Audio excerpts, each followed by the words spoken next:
Antes de empezar a trabajar en el libro de Epstein, de hecho ya había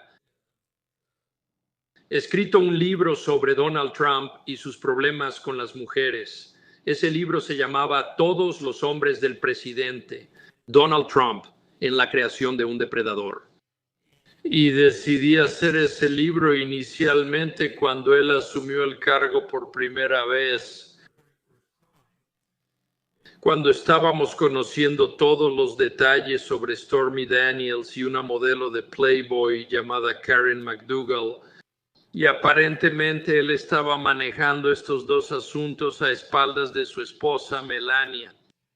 Y pensé, bueno, además de eso, por supuesto, justo antes de las elecciones salió la grabación de Access Hollywood, en la que Donald Trump dijo que estaba bien manosear a las mujeres si eras una celebridad.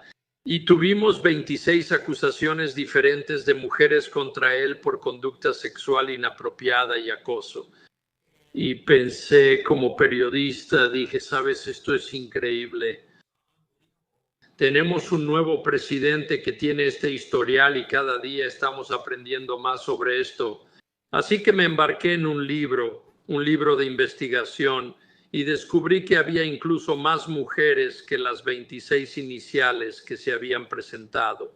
De hecho, creo que terminamos con posiblemente 60 acusaciones en su contra. Conducta sexual inapropiada con mujeres. Así que fue un libro revelador de investigar y escribir. Y luego, por supuesto, Jeffrey Epstein murió tras las rejas durante el mandato de Trump. Y pensé, después de haber investigado a Trump, que sus mundos eran muy similares. De hecho, eran vecinos en Palm Beach, Florida. Fueron amigos en Nueva York desde finales de los años 80 hasta los 90. Pensé que valía la pena investigar a Jeffrey Epstein, porque ya había conseguido muchas fuentes gracias a mis reportajes sobre Donald Trump. Así es como terminamos con eso. Epstein y yo hemos cubierto crímenes reales durante décadas, desde que era periodista universitario. Había un famoso asesino serial estadounidense, conocido como David Berkowitz, el hijo de Sam, en la ciudad de Nueva York, que aterrorizó a la gente. Parejas jóvenes fueron baleadas y varios adolescentes fueron asesinados en Nueva York en los años 70. Y de hecho, cubrí esa historia para el periódico de mi universidad en Filadelfia, así que he estado interesado en el crimen real durante décadas. Cubrí el caso de O.J. Simpson, cubrí muchos casos famosos aquí en Estados Unidos, el caso de Susan Smith, el caso de Natalie Holloway. Ha sido uno tras otro, y Epstein es como el caso definitivo de crimen real, porque involucra muchas capas de la cultura estadounidense en cuanto a su conexión con la realeza, presidentes y grandes magnates financieros y bancos. Y las capas de esta historia, donde titulé el libro La araña, por la red, los tentáculos de este caso en particular van muy, muy profundo. E incluso después de algunos años desde que se publicó el libro, seguimos aprendiendo nuevos detalles cada día. Y de hecho conozco a muchas personas con las que hablo. He estado en numerosos programas este verano. Hay tanta frustración porque los archivos de Epstein no se han publicado y porque el gobierno los está reteniendo. Pero lo que esto ha hecho es que ha traído una nueva conciencia a este caso y a esta historia en particular. Y yo estaba en Washington, Distrito de Columbia, hace unos días con las sobrevivientes de Epstein, las víctimas que realizaron una conferencia de prensa en las escalinatas del Capitolio. Y ellas están unidas. Esto tiene esta promesa para Estados Unidos de revelar estos archivos. Y luego el hecho de que el gobierno se retractó de esa promesa y retiró su compromiso. Y básicamente dijeron que aquí no hay nada que ver. Revisamos el material y no hay lista de clientes ni chantaje. No hay nada turbio sobre su muerte tras las rejas, no hay necesidad de liberar los archivos y eso está absolutamente mal. Y ahora tenemos a las víctimas que se están uniendo. Ellas están haciendo su propia lista de hombres que creen que deberían ser investigados. Y hablé con el representante Tomás Massey, quien fue uno de los organizadores de esta manifestación, y le pregunté después de la manifestación o le pregunté después de la conferencia de prensa, le dije, estas mujeres han dicho hoy que planean, si el gobierno no va a revelar los nombres de estos hombres, posibles terceros que necesitan ser investigados y están dispuestas a hacer la lista ellas mismas. ¿Usted apoya eso? Y él dijo, no solo lo apoyo, sino que también dijo, leeré los nombres en la, ya sabes, en la Cámara de Diputados, dijo. Así es como me siento al respecto. Entonces, aunque la administración de Trump y el Departamento de Justicia siguen reteniendo los archivos, tenemos algunos legisladores en la capital del país, en Washington, que están dispuestos a apoyar a estas mujeres y llevar las cosas al siguiente nivel.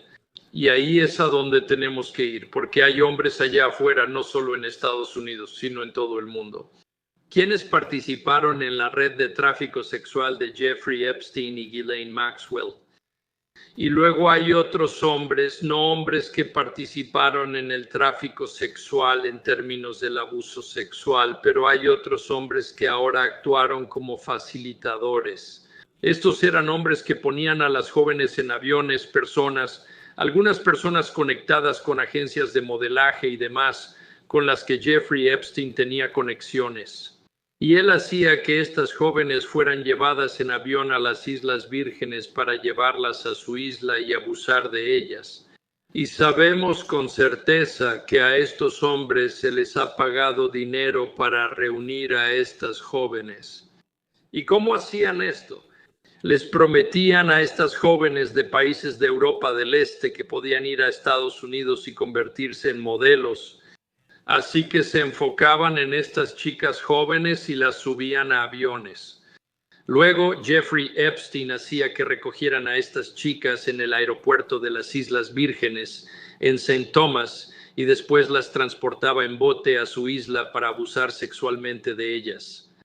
Y sabemos que después de la muerte de Jeffrey Epstein en 2019, la fiscal general de las Islas Vírgenes de Estados Unidos, una mujer llamada Denise George, esta pequeña fiscal general en una isla lejana, tomó el caso e investigó su caso. Y ella descubrió que había personal del aeropuerto que vio a estas chicas siendo subidas a botes para ser llevadas a la isla de Epstein, que bajaban de estos aviones, que algunas de estas chicas tenían apenas 12 años, lo cual es horrible y repugnante. Y antes de bajar de los aviones llevaban sudaderas de universidades que no les quedaban bien, para disfrazarlas en el sentido de intentar hacerlas parecer mayores, intentar hacerlas parecer que estaban en la universidad, pero en realidad eran niñas que él llevaba a su isla para abusar sexualmente de ellas. Así que hay hombres que participaron en el abuso sexual real, a quienes él les entregaba a estas niñas. Y luego hay otros hombres igual de malvados que también deberían ser investigados y procesados. Y estos son los hombres que básicamente estaban entregando a estas niñas al lobo. Y necesitan ser detenidos y necesitan ser interrogados. Hay un senador aquí en los Estados Unidos, Ron Wyden, del estado de Oregón, y él ha estado siguiendo la pista financiera en la investigación de Jeffrey Epstein. Y él descubrió que ha habido 4.700 transferencias electrónicas que sumaron $1,000 millones.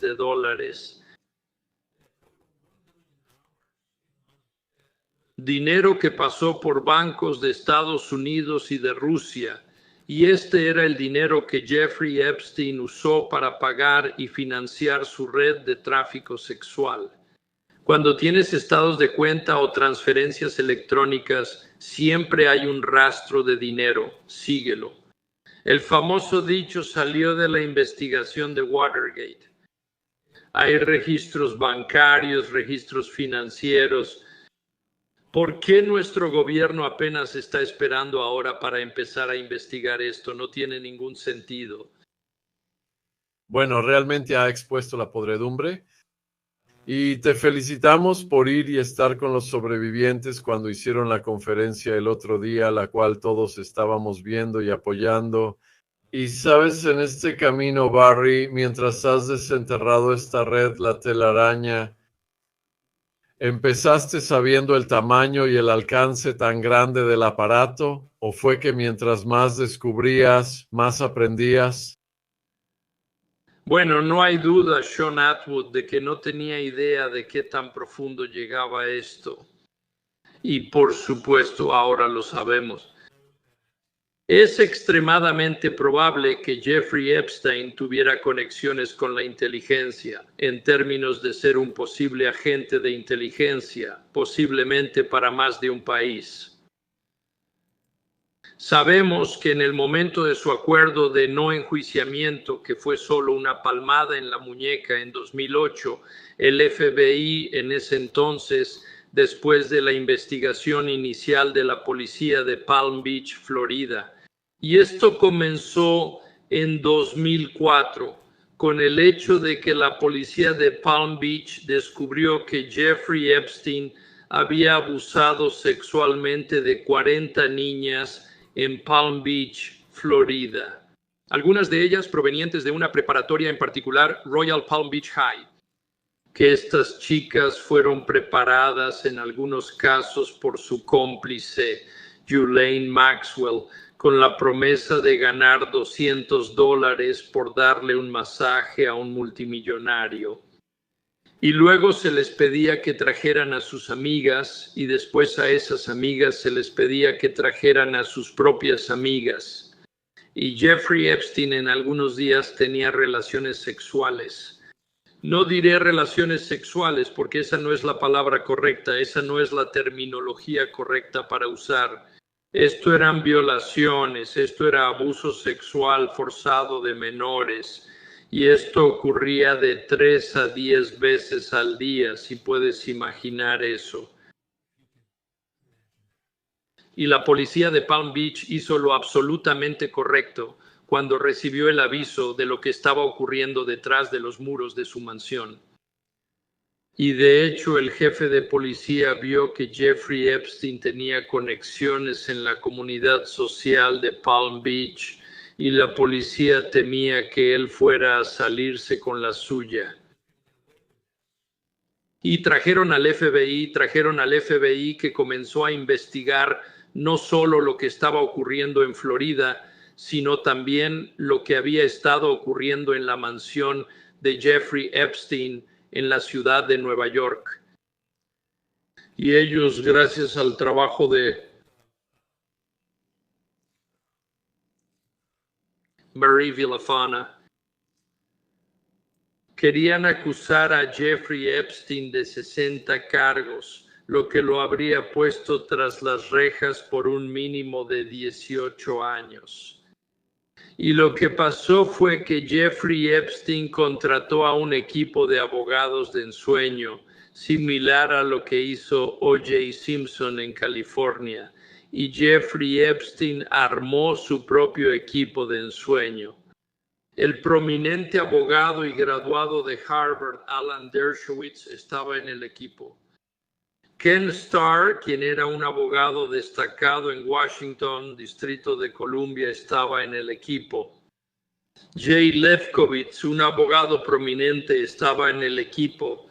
Reunieron un equipo de 5 o 6 abogados prominentes y estos abogados fueron tras las víctimas. Afirmaron que era humillar a las víctimas. Y ellos etiquetaron a estas chicas jóvenes, a estas niñas como prostitutas, lo cual es increíble y absolutamente repugnante. Y el fiscal de Florida, que estaba conectado con el Distrito Sur de Florida en ese momento, Alejandro Acosta, estoy seguro de que sus espectadores y oyentes han escuchado su nombre. Él terminó llegando a un acuerdo con el equipo legal de Jeffrey Epstein. Y en lugar de que se presentaran esos 60 cargos en su contra, terminaron no con cargos federales, sino con 2 cargos estatales de solicitud de prostitución, uno de ellos con una menor de edad.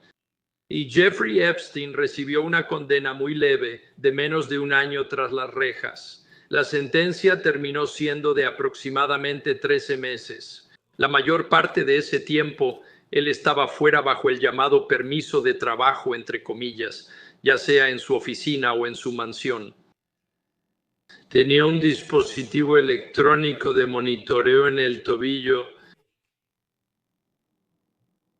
y aún así seguía teniendo relaciones sexuales con chicas jóvenes. En ese momento, mientras tenía el brazalete electrónico en el tobillo, seguía cometiendo abuso sexual de menores. La historia es horrible. Y supuestamente Alejandro Acosta había dicho que parte de la razón de este acuerdo de culpabilidad era que Jeffrey Epstein formaba parte de la inteligencia. Usó la palabra inteligencia y que Jeffrey Epstein estaba fuera de su alcance. Hasta el día de hoy todavía no sabemos quién en el gobierno pudo haber hablado con Alejandro Acosta para decirle que fuera indulgente con Jeffrey Epstein. Hasta hoy no lo sabemos. ¿Con quién exactamente tenía conexiones de inteligencia Jeffrey Epstein? Sabemos que tenía muchas conexiones con los israelíes. Se cree que pudo haber sido un agente de inteligencia para el Mossad, que es la agencia de espionaje de Israel, similar a la CIA de Estados Unidos. Sabemos que Jeffrey Epstein, a pesar de que el gobierno dice que no encontraron chantaje en los archivos, sabemos con certeza que Jeffrey Epstein sí se dedicaba al chantaje.